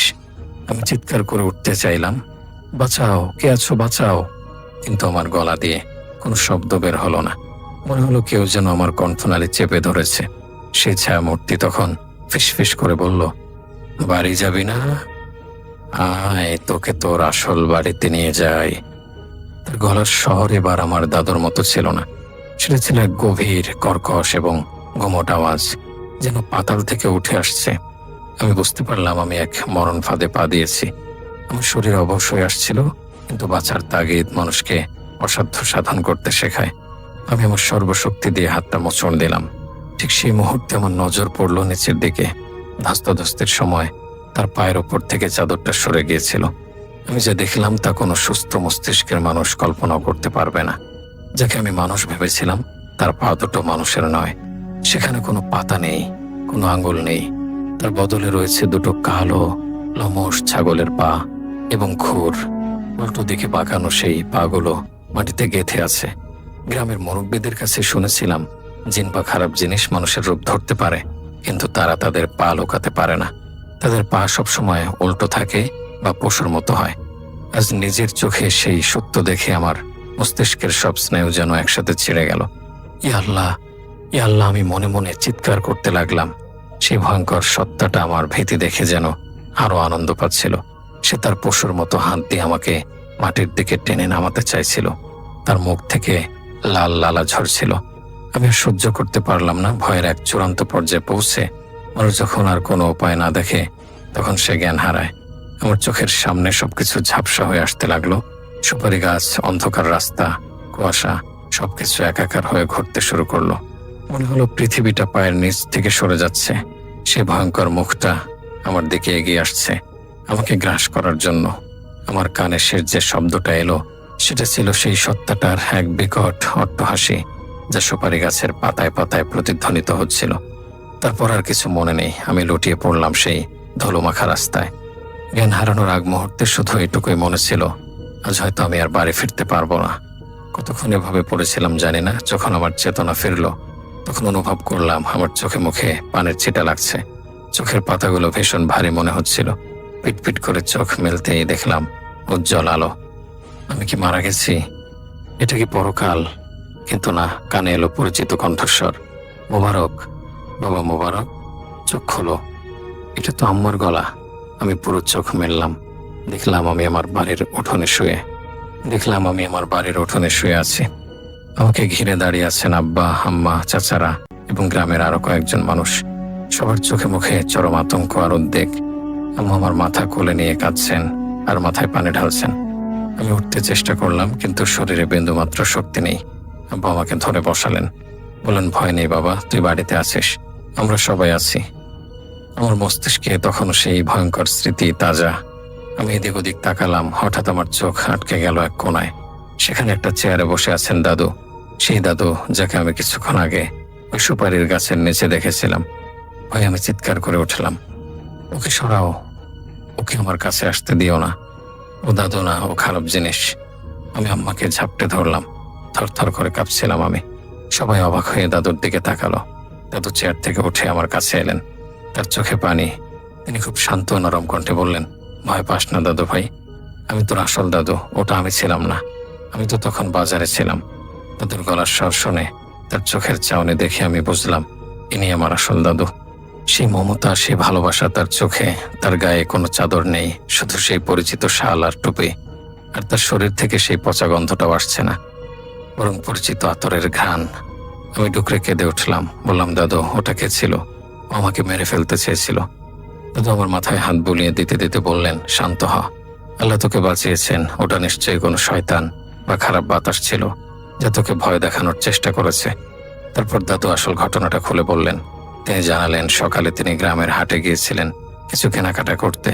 ফেরার পথে গ্রামেরই আরেক ছেলে সুমনের সাথে তার দেখা হয়। সুমন তাকে সঙ্গ দিচ্ছিল। দুজনে গল্প করতে করতে আসছিলেন। আস্তে আস্তে দুপুর গড়িয়ে বিকেল হয়ে যায়। তারা যখন ওই সুপারির বাগানের পাশ দিয়ে আসছিলেন, তখন দেখেন আমি রাস্তার পাশে অজ্ঞান হয়ে পড়ে আছি। দাদু বললেন, আমি তোকে দেখে চমকে যাই। সুমনকে বললাম, দেখ তো মোবারকের কি হলো, আমরা দুজন মিলে তোকে ধরাধরি করে এখানে নিয়ে আসি। তুই এমন ভাবে পড়েছিলি যেন মরা মানুষ, তোর শরীর একদম বরফের মতো ঠান্ডা হয়ে গিয়েছিল। দাদুর কথা শুনতে শুনতে আমি সুমনের খোঁজ করলাম। ভিড়ের মধ্যে সুমনকে দেখলাম না। জিজ্ঞেস করলাম, সুমন ভাই কোথায়? আব্বা বললেন, সুমন তোকে কাঁধে করে আনার পর থেকেই কাঁপছিল। ওর গায়ে নাকি প্রচন্ড জ্বর এসেছে। ও এখন নিজের বাড়িতে বিছানা থেকে উঠতে পারছে না। উল্টোপাল্টা বকছে শুনে আমার ভেতরটা আবার কুঁকড়ে গেল। তার মানে ওই খারাপ জিনিসটা শুধু আমাকে নয়, যারা আমাকে উদ্ধার করেছে তাদেরকেও ছাড়েনি। আমি বেঁচে গেছি কারণ হয়তো দাদুর সাথে ছিলেন এবং তিনি ইমানদার মানুষ, কিন্তু সুমন ভাই হয়তো সেই ধাক্কা সামলাতে পারেননি। সেই রাতে আমাদের বাড়িতে কেউ ঘুমালো না। আব্বা হুজুর ডেকে আনলেন, তিনি আমাকে ফু দিয়ে দিলেন এবং কিছু দোয়া পড়ে দিলেন। কিন্তু আমার চোখের সামনে বারবার সেই ছাগলের পা আর পশুর মতো হাত ভেসে আসছিল। আমি বুঝতে পারছিলাম এই ঘটনার শেষ এখানেই নয়। ওই সুপারি গাছটা যতদিন আছে ততদিন এই বিপদ কাটবে না। পরের 2 দিন আমি বিছানা থেকে উঠতে পারলাম না। জ্বরে গা পুড়ে যাচ্ছিল, কিন্তু আমার চেয়ে খারাপ অবস্থা হলো সুমনের। খবর পেলাম সুমন ভাই নাকি আবল তাবল বকছেন। তিনি নাকি বারবার বলছেন, গাছ থেকে নামছে, সাদা কাপড়, আমাকে ধরবে। গ্রামের মানুষ ভয় পেয়ে গেল। যে সুপারি গাছকে সবাই সাধারণ একটা গাছ ভাবতো, সেটা যে এত বড় বিপদের কারণ হতে পারে তা কেউ ভাবেনি। দাদু আর আব্বা মিলে গ্রামের বড় মসজিদের ইমাম সাহেবের কাছে গেলেন। ইমাম সাহেব খুব পরহেজগার মানুষ, তার কথা সবাই মানে। তিনি সব শুনে গম্ভীর হয়ে গেলেন। ইমাম সাহেব বললেন, আমি আগে সন্দেহ করেছিলাম ওই জায়গাটা ভালো না। ওই গাছটার নিচে অনেক বছর আগে কিছু একটা পুঁতে রাখা হয়েছিল বলে শুনেছি। হয়তো কোনো জাদুটোনা বা খারাপ কিছু। এতদিন সেটা সুপ্ত ছিল, এখন জেগে উঠেছে। মোবারক ছেলেটা হয়তো ভুল সময় সেখানে পড়ে গিয়েছিল। তিনি বললেন, সুমনকে এবং আমাকে তিনি দেখতে আসবেন। বিকেলে আসর নামাজের পর ইমাম সাহেব আমাদের বাড়িতে এলেন। তার সাথে গ্রামের আরো কয়েকজন মুরব্বী। ইমাম সাহেব আমাকে দেখে কিছু দোয়া পড়লেন, তারপর এক গ্লাস পানিতে ফু দিয়ে আমাকে খেতে বললেন। সেই পানি খাওয়ার পর মনে হলো বুকের ভেতর জমে থাকা পাথরটা যেন সরে গেল। আমি অনেকটা হালকা বোধ করলাম। এরপর ইমাম সাহেব গেলেন সুমনের বাড়িতে। সেখানে গিয়ে তিনি দেখলেন সুমন ভাই খুব ছটফট করছেন, তার চোখ দুটো লাল হয়ে আছে। ইমাম সাহেব তার কপালে হাত রেখে সূরা ফালাক আর সূরা নাস পাঠ করতে শুরু করলেন। কিছুক্ষণ পর সুমন ভাই শান্ত হয়ে ঘুমিয়ে পড়লেন। ইমাম সাহেব বেরিয়ে এসে বললেন, অবস্থা সুবিধাজনক নয়। ওই সুপারি গাছটায় শক্তিশালী কোনো খারাপ জিনিসের আসর আছে। ওটা সেখান থেকে সরতে চাইছে না। এখনই যদি ব্যবস্থা না নেওয়া হয় তাহলে গ্রামের আরো ক্ষতি হবে। দাদু জিজ্ঞেস করলেন, হুজুর এখন আমাদের কি করণীয়? গাছটা কি কেটে ফেলবো? ইমাম সাহেব মাথা নাড়লেন, না, এখনই গাছটা কাটা যাবে না। হুট করে কাটতে গেলে যারা কাটবে তাদের ক্ষতি হতে পারে। ওই জিনিস রেগে গেলে বিপদ বাড়বে। আগে ওটাকে বন্দি করতে হবে, তারপর গাছ সরাতে হবে। সিদ্ধান্ত হলো পরদিন সকালেই ইমাম সাহেব ওই গাছের কাছে যাবেন। গ্রামের কাউকে ওই গাছের আশেপাশে যেতে নিষেধ করা হলো। সেই রাতে গ্রামে যেন এক অঘোষিত কারফিউ জারি হলো। কেউ ভয়ে ঘর থেকে বের হলো না। বাতাসের শব্দেও মানুষ চমকে উঠছিল। পরদিন সকালে ইমাম সাহেব, দাদু, আব্বা এবং গ্রামের সাহসী কয়েকজন যুবক মিলে সেই সুপারি গাছের দিকে রওনা হলেন। আমি জানালার ফাঁক দিয়ে দেখছিলাম ইমাম সাহেবের হাতে ছিল কিছু কালো আর হলুদ রঙের সুতা আর একটা পানির বোতল। গাছটার কাছে গিয়ে ইমাম সাহেব প্রথমে উচ্চস্বরে আজান দিলেন। সে আজানের ধ্বনি যেন পুরো এলাকার বাতাসকে প্রকম্পিত করলো। তারপর তিনি দীর্ঘক্ষণ দাঁড়িয়ে কিছু আমল করলেন। তার বিড়বিড় করে পড়া দোয়ার শব্দ দূর থেকেও বোঝা যাচ্ছিল। হঠাৎ দেখলাম গাছটার পাতাগুলো কোনো বাতাস ছাড়াই নড়ে উঠল। মনে হলো গাছটা যেন যন্ত্রণায় মোচড় দিচ্ছে। উপস্থিত সবাই ভয়ে পিছিয়ে এলো, কিন্তু ইমাম সাহেব এক কদমও নড়লেন না। তিনি সাহস করে গাছটার একদম কাছে গেলেন। তারপর সেই কালো আর হলুদ সুতাগুলো পেঁচিয়ে পেঁচিয়ে গাছের অনেকটা উঁচুতে, যেখানে সচরাচর মানুষের হাত পৌঁছায় না, সেখানে বর্ষের মতো কিছু একটা দিয়ে গেঁথে বেঁধে দিলেন। বাঁধার সময় তিনি উচ্চস্বরে আল্লাহু আকবার ধ্বনি দিলেন। বাঁধন শেষ হলে তিনি সবাইকে বললেন, আমি এটাকে আপাতত বন্দী করেছি। এই সুতার দোয়া একে আটকে রাখবে, কিন্তু সাবধান, আগামী 1 মাস এই গাছের ছায়াও যেন কেউ না মাড়ায়। সূর্য ডোবার পর এই রাস্তা একদম বন্ধ। 1 মাস পর যদি সবকিছু ঠিক থাকে তবে আমরা এই গাছ কাটব। তিনি আরো বললেন, এই রাস্তায় প্রয়োজন ছাড়া কেউ যাতায়াত করবে না। যদি যেতেই হয় তবে দিনের আলোয় এবং আল্লাহর নাম নিয়ে যাবে। ইমাম সাহেবের সেই সতর্কবাণীর পর থেকে গ্রামের চিত্রটাই বদলে গেল। ওই রাস্তা দিয়ে মানুষ চলাচল একরকম বন্ধই করে দিল। যাদের নিতান্তই দরকার তারা দল বেঁধে দিনের বেলা লাঠি হাতে যাতায়াত করত। সন্ধ্যা হলে ওই দিকটা যেন এক মৃত্যুপুরীতে পরিণত হতো। আমি তো এই রাস্তার কথা ভুলেও ভাবতাম না। সেই 1 মাস ছিল আমাদের জন্য এক অগ্নি পরীক্ষা। মাঝে মাঝে রাতে আমরা দূর থেকে অদ্ভুত সব শব্দ পেতাম। কখনো মনে হতো গাছটার ওদিক থেকে কান্নার শব্দ আসছে, আবার কখনো মনে হতো কেউ রাগে গাছটাকে ঝাঁকাচ্ছে। কিন্তু ইমাম সাহেবের জাদুকরি বাঁধন ভেদ করে সে অশুভ শক্তি আর বের হতে পারেনি। সুমন ভাই ধীরে ধীরে সুস্থ হয়ে উঠলেন।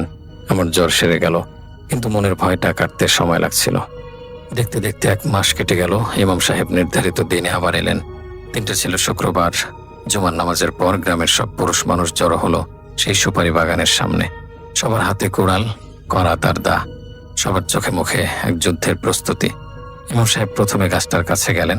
তিনি সুতাগুলো পরীক্ষা করলেন, তারপর বললেন, আলহামদুলিল্লাহ, বিপদ কেটে গেছে।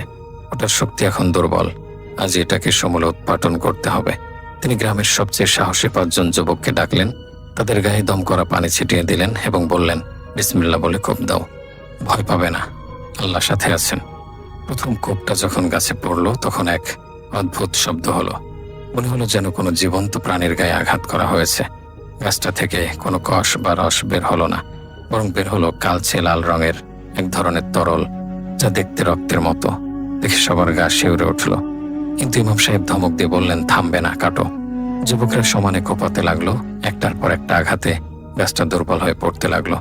অবশেষে এক বিশাল মর্মর শব্দ করে সেই অভিশপ্ত সুপারি গাছটা মাটিতে আছড়ে পড়ল। গাছটা পড়ার সাথে সাথে মনে হলো মাটিটা কেঁপে উঠল।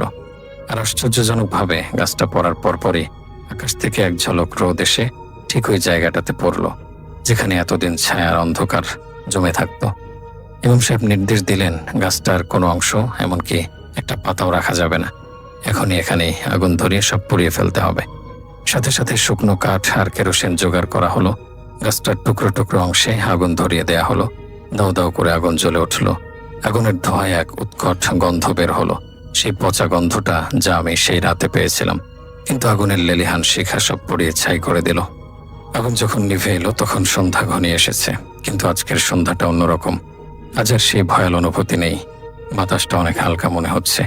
ইমাম সাহেব মোনাজাত ধরলেন। সবাই মিলে আল্লাহর দরবারে শুকরিয়া আদায় করলাম। সেই ঘটনার পর থেকে আর কোনোদিন ওই রাস্তায় বা গ্রামে এমন কোনো অনাকাঙ্ক্ষিত ঘটনা ঘটেনি। সুমন ভাই পুরোপুরি সুস্থ হয়ে কাজে যোগ দিয়েছেন। আমি আবার স্বাভাবিক জীবনে ফিরে এসেছি।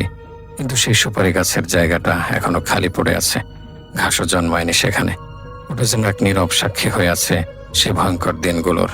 আজ যখন আমি এই ঘটনা লিখছি তখন আমার বয়স অনেক বেড়েছে, কিন্তু আজও শীতের সন্ধ্যায় একা হাঁটলে আমার মনে পড়ে সেই সাদা অবয়ব, সেই ছাগলের পা আর আমার দাদুর ছদ্মবেশে আসা সে ভয়ঙ্কর সত্তার কথা।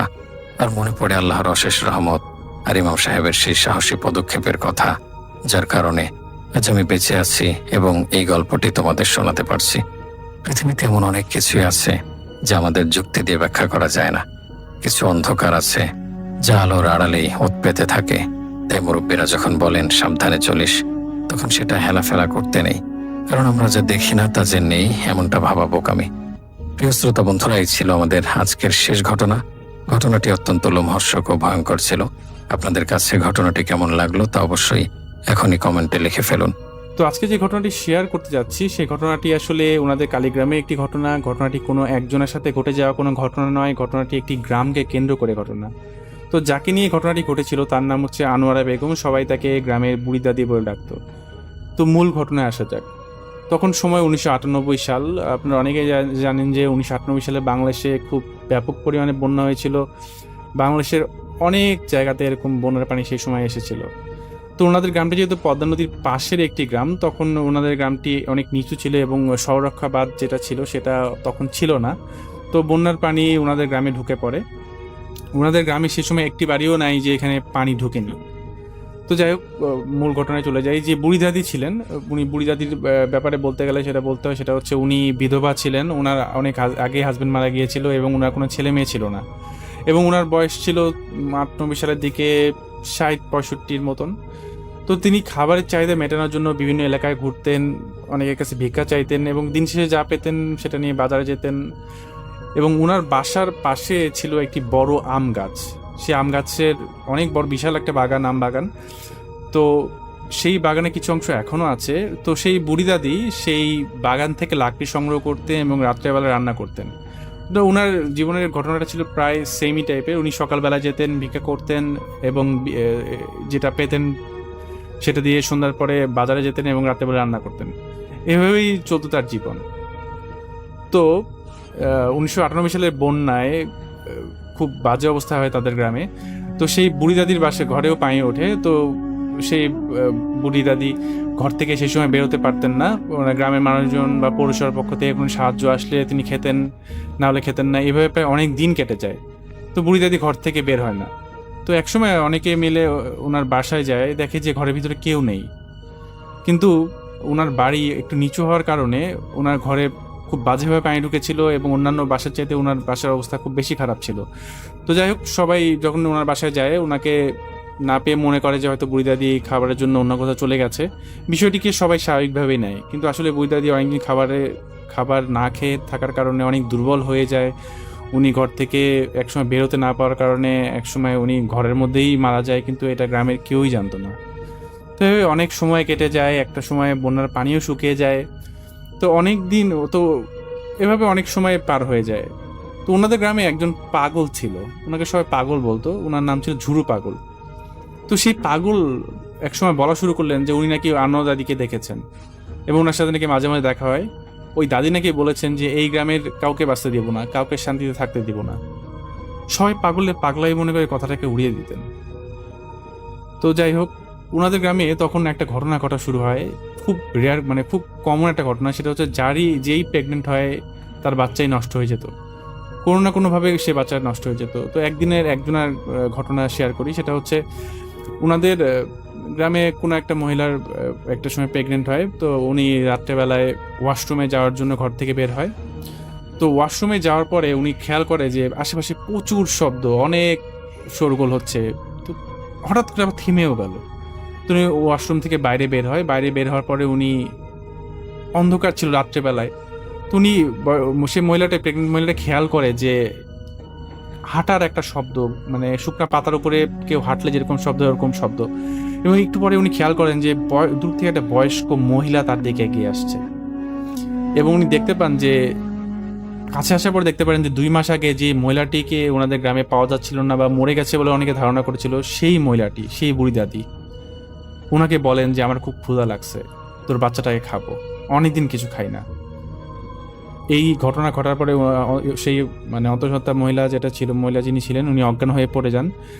তো পরবর্তীতে ওনার হাজবেন্ড সকালে ওনাকে না পেয়ে খোঁজেন এবং দেখেন যে উনি, ওনার স্ত্রী মানে টয়লেটের বাইরে পড়ে আছেন। তো অনেক দিন গ্রামের কোনো বাচ্চা হয়নি। যেই নারী অন্তঃসত্ত্বা হতেন সেই কোনো না কোনোভাবে সেই মহিলাকে দেখতেন এবং কিছুদিন পর সে বাচ্চা নষ্ট হয়ে যেত।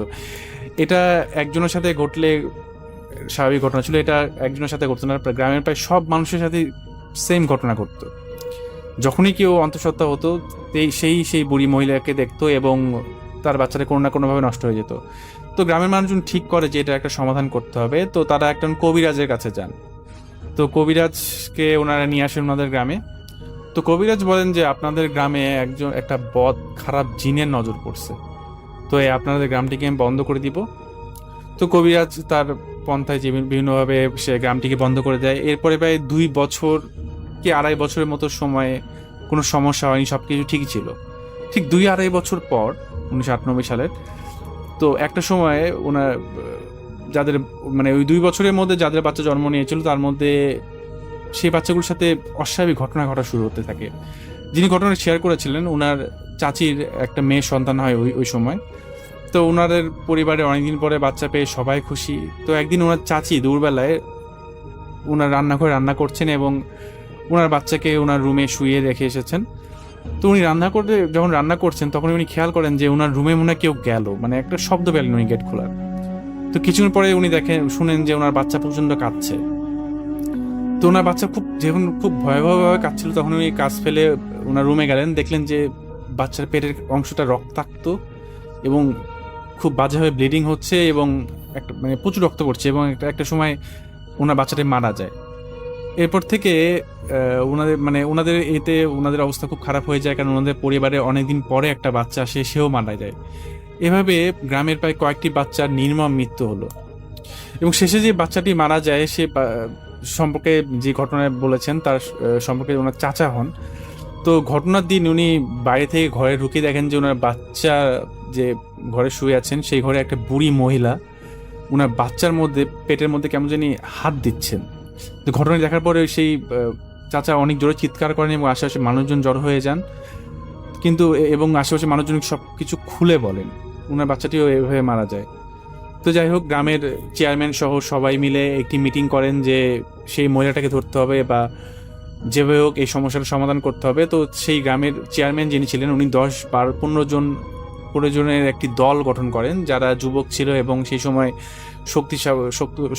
শক্ত ছিল, তাদেরকে নিয়ে একটি দল গঠন করেন। তো এবং উনি আরেকটি সিদ্ধান্ত নেন যে যাদের ছোট বাচ্চা আছে, নাবালক বাচ্চা আছে, তারা সবাই চেয়ারম্যান সাহেব যিনি আছেন তার বাসাতেই থাকবেন। তো যতদিন পর্যন্ত ঘটনার কোনো সুরাহা না হয় ততদিন পর্যন্ত সেই বাচ্চা সহ মারা তার ঘরেই থাকবেন। এবং 10-15 জন যে সদস্য তা তৈরি করেছিলেন তারা সবাই পুরো গ্রামটাকে পাহারা দিবেন রাত্রেবেলায়। তো যাই হোক, এইভাবে ঘটনা এইভাবে সময় কাটতে থাকে। ওনাদের গ্রামে যে প্রায় ঘটনা ঘটতো তা না, মাঝে মাঝে এই ঘটনাগুলো ঘটতো। তো অনেকগুলো বাচ্চা এইভাবে মারা গিয়েছিল। তো যাই হোক, সবাই ঠিকমতো পাহারা দিচ্ছেন, গ্রামের চেয়ারম্যান যেভাবে সিদ্ধান্ত নেন। তো একদিন উনি খেয়াল করেন যে ঠিক ঘটনার সিদ্ধান্ত নেওয়ার ঠিক 7 দিন পরে তো হঠাৎ করে সবাই করছিলেন, ওনাদের মধ্যে ওনারা একটি সিক্রেটলি বলেছিলেন যে কেউ যদি কোনো কিছু দেখে তো ওনাদের কাছে একটা বাঁশির মতো ছিল, সেটা দিয়ে শব্দ করবে। সেই শব্দগুলো সবাই বুঝতে পারবেন যে কোনো কিছু ঘটনা ঘটছে। তো যাই হোক, সেই ঘটনা সেই মিটিংটার 7 থেকে 10 দিন পর গ্রামের সবাই যখন 10-15 জন যখন এরকম গ্রামের বিভিন্ন জায়গাতে ছড়িয়ে ছিটে আছে, পাহারা দিচ্ছে, তো খেয়াল করে যে রাত 12টা কি 1টার দিকে একটা বয়স্ক মানুষ পুজো হয়ে আছে, তার হাতে একটা লাঠির মতন। সে হেঁটে হেঁটে তার সেই চেয়ারম্যানের বাসার দিকে ঢোকার চেষ্টা করছে। তো হঠাৎ করে তখন একজন বাঁশি দেয় এবং সবাই সজাগ হয়ে যায় যে আসলে কোনো না কোনো ঘটনা হয়তো ঘটছে। তো হঠাৎ করে একটা দমকা হাওয়া আসে এবং সবাই পড়ে যায় ওখান থেকে।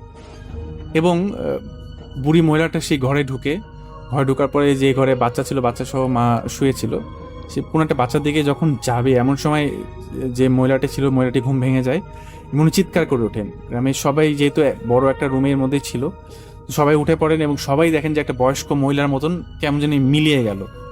তো যাই হোক, এভাবেই সকালবেলায় চেয়ারম্যান সাহেব সেই যারা গার্ড দিত আর কি 10-15 জন, তাদের সবাইকে ডাকলেন, জিজ্ঞাসা করলেন যে কি হয়েছিল। তারা কোনো কিছু বলতে পারলো না, কারণ তারা সবাই একসাথে কিন্তু বেহুশ হয়ে গিয়েছিল। তো যাই হোক, চেয়ারম্যান সাহেব সিদ্ধান্ত নিলেন যে ঘটনাটি একটি সমাধান করতে হবে, যেভাবেই হোক, আশেপাশে কবিরাজ হোক, হুজুর হোক, যেভাবেই হোক সমস্যার সমাধান করতে হবে। ওনারা সবাই মিটিং করছেন গ্রামে। তো মিটিংয়ের মধ্যে হঠাৎ করে দেখেন যে ওনাদের একটা বয়স্ক মানুষ, দাড়ি বড়, কাপড় চোপড় সব ছেঁড়া এবং নোংরা, হঠাৎ করে তাদের মিটিংয়ে আসলেন। হঠাৎ করে যাদেরকে গ্রামের মানুষজন কখনো দেখেনি যে লোকটাকে। তো সেই লোকটা এসে বললেন যে আমি আপনাদের সমস্যার সমাধান করতে পারবো। তো উনি বললেন যে আমাকে এর জন্য আপনাদের কিছু করতে হবে। তাহলে উনি বললেন, গ্রামের লোকজন বলে যে হ্যাঁ ঠিক আছে, আমরা রাজি আছি, কি করতে হবে। তো উনি সেই বয়স্ক লোকটি বললেন, নোংরা কাপড় চোপড় পরা সেই লোকটি, যে আমাকে একটি নামাজি খুব ভালো চরিত্রের একটা মেয়েকে নিয়ে আসতে হবে, যার মধ্যে আমি সেই অশরীরীকে হাজির করব। তো যাই হোক, ওনারা সবাই বললেন যে ঠিক আছে, আপনি ব্যবস্থা করেন, আপনি যেটা চাচ্ছেন সেটা ব্যবস্থা আমরা করব। যাই হোক, ওনারা একটি মেয়েকে জোগাড় করেন, নামাজি একটি মেয়েকে ওনারা পান। তো সেই মেয়েটিকে উনি সেই বয়স্ক লোকটি বসান এবং মেয়েটিকে বলেন যে কি অপরাধ করেছে গ্রামের বাচ্চাটা, যার জন্য তুমি এত ক্ষতি করছো, এত জঘন্য অপরাধ করছো। তখন সেই মেয়েটির ভিতর থেকে সে একটি অন্যরকম আওয়াজ, ভয়েসটা চেঞ্জ হয়ে যায় মেয়েটার, এবং বলে যে 1998 সালে যে বন্যা হয়েছিল তখন তোমরা কেউ আমার খোঁজ খবর নাও নাই, আমি না খেয়ে মারা গেছি। আমি যখন না খেয়ে খুব বাজে অবস্থা ছিলাম তখনও তো তোমরা কেউ খোঁজ নাও নাই, আমার লাশের কবরও জানাজাও হয় নাই, আমার সাথে এমন অত্যাচার হয়েছে, আমি তাই তোমাদের গ্রামের কাউকে ভালোভাবে থাকতে দিব না। তখন সেই লোকটি বলে যে কি করলে তুমি শান্তি পাবা, বা কি করলে তোমার আত্মা শান্তি পাবে। তখন সেই মেয়েটির ভয়েসে অশরীরটি বলেন যে আমার লাশটি এখনো ওই ঘরের মধ্যে চাপা পড়ে আছে, লাশটিকে তুলো, জানাজা পড়াও, কবর দাও, তাহলে আমি শান্তি পাবো। তো যাই হোক, গ্রামের লোকজন সেই বুড়ি মহিলার সেই গ্রামে ঘরে গেলেন। ঘরটি তখন যেহেতু কাঁচা আধা ভাঙা ঘর ছিল, তো মাটি খুললেন, মাটি খোঁড়ার পর দেখলেন যে আসলেই হাড়গোড় পাওয়া যাচ্ছে। তো ওনারা সেই লাশটিকে যেভাবে হোক ধোয়ালেন এবং জানাজা পড়ালেন। জানাজা পড়ানোর পরে স্বাভাবিকভাবে কবর দিলেন, কবর জিয়ারত করলেন। এবং এরপরে যেই লোকটি ছিল ওই লোকটিকে ওনারা বললেন যে আমরা তো সব কিছু করেছি, লোকটা বলেন যে আশা করি আপনাদের আর কোনো সমস্যা হবে না। তো যাই হোক, আপনারা এখন আপাতত যেভাবে জীবনযাপন করছিলেন ওইভাবেই জীবনযাপন করতে থাকুন, আশা করি আল্লাহর রহমতে আর কোনো সমস্যা হবে না। তো পরবর্তীতে ওই লোকটিকে ওনারা সন্ধান করেন, কিন্তু ওই লোকটির আর কোনো হদিস তারা পান না, এবং ওনাদের গ্রামের যে সমস্যাটা ছিল ওই সমস্যাটা পুরোপুরি দূর হয়ে যায়। পরবর্তীতে গ্রামে আর কোনো সমস্যা হয় না। তো এটাই ছিল আজকের ঘটনা। ধন্যবাদ সবাইকে। ঠিক তখনই যখন ঘরের মাঝখানে রাখা ওই লোহার 4 নম্বর ট্রলিটার দিকে আমার চোখ গেল, তো চোখ যেতেই আমার বুকের স্পন্দন 1 সেকেন্ডের জন্য থমকে গেল। ট্রলির ওপর সাদা চাদর দিয়ে ঢাকা যে লাশটা ছিল, সেটার হাত দুটো হুট করে চাদরের ভিতর থেকে বেরিয়ে এসে সোজা আকাশের দিকে খাড়া হয়ে গেল। আর তখনই মর্গ রুমের একমাত্র একজস্ট ফ্যানটা একটা বিকট শব্দ করে আপনা আপনি বন্ধ হয়ে গেল, এবং সব লাইট নিভে গিয়ে পুরো ঘর ঘুটঘুটে অন্ধকারে ডুবে গেল। আমার 2 কাঁধের উপর এসে পড়ল দুটো হাড়ের কাঁপানো বরফ শীতল হাত। সে হাতের চামড়া একদম শক্ত, ফ্যাকাশে এবং বরফের মতো ঠান্ডা, আর নখগুলো তীরের মতো আমার গলার বাঁশে গেঁথে যাচ্ছিল, এবং একটা তীব্র পচা কেমিক্যালের গন্ধে আমার ফুসফুস অবশ করে দিচ্ছিল। তখনই আমার কানের একদম কাছে এসে একটা ভেজা গলায় কেউ ফিসফিসিয়ে বলল, লাশ গোছানোতে অনেক দেখলে সুমাইয়া, কিন্তু তুমি তো জানতে না আজ রাতে অ্যাক্সিডেন্ট কেসের যে মেয়েটা তার বডি এখানে আনা হয়েছে, তার একটা হাত কাটা ছিল। চল এবার তোমার ডান হাতটা কেটে আমাকে দিয়ে দাও। এই ঘটনা ঘটেছিল 2025 সালের অক্টোবর মাসের এক গুমোট মঙ্গলবার রাতে। আমি ঢাকার একটি বড় সরকারি হাসপাতালের মর্গ অ্যাসিস্ট্যান্ট হিসেবে কাজ করতাম। মর্গে নতুন আসা লাশগুলো হিসাব রাখা, সেগুলো ফ্রিজে তোলার আর ডাক্তারদের পোস্টমর্টমের সময় সাহায্য করা ছিল আমার মূলত কাজ। সেদিন ছিল ঠিক একটা অমাবস্যার রাত। তখন ঘড়িতে প্রায় 2:35 মর্গ বিল্ডিংটা মেইন হাসপাতাল থেকে বেশ কিছুটা দূরে, একটা বড় কদম গাছের পেছনে। মাঝ রাতের পর ওই চত্বরটা একদম জনমানবিহীন থমথমে হয়ে যেত। বাহিরে একটা মৃদু কুয়াশার মতো ধোঁয়া ভাসছিল, আর চারপাশটা ছিল একদম নিঝুম। আমি তখন মর্গ রুমের ভিতরের ছোট কাঠের টেবিলে সেখানে বসে রাতের ডায়েরি মেনটেন করছিলাম। কিছুক্ষণ আগেই হাইওয়ে একটা অ্যাক্সিডেন্টে একজন তরুণী মেয়ের ডেড বডি 4 নম্বর ট্রলিতে এনে রাখা হয়েছিল, যেটার পোস্টমর্টেম হবে পরের দিন সকালে। হুট করেই মর্গের ভেতরের তাপমাত্রা এক পলকের মধ্যেই মাইনাসে নেমে গেল। এসি বন্ধ থাকা সত্ত্বেও ভেতরের এই ঠান্ডাটা ছিল একদম অন্যরকম, ঠিক যেন কোনো বরফ ঘরের মতো বসে আছি। আমার মুখ দিয়ে ঠান্ডা ধোঁয়াও বের হচ্ছিল, আমার হাতের আঙ্গুলগুলো অবশ হয়ে আসছিল। একই সাথে কোথা থেকে যেন একটা তীব্র ফরমালিন স্পিরিট আর পুরনো পচা রক্তের গন্ধ ছড়াতে শুরু করলো। আমি একটু বিরক্ত হয়ে কলমটা টেবিলে রাখলাম। ভাবলাম চারপাশের কুয়াশার কারণে হয়তো ঠান্ডাটা বেশি লাগছে। কিন্তু টেবিল থেকে ওঠার সাথে সাথেই আমার কেমন যেন একটা অস্বস্তি হতে লাগলো। আমার মনে হলো আমার পিছনে কেউ একজন দাঁড়িয়ে আছে, এবং সে দাঁড়িয়ে দাঁড়িয়ে খুব ভারী আর ভেজা ফুসফুসের শাঁসালো নিঃশ্বাস ফেলছে।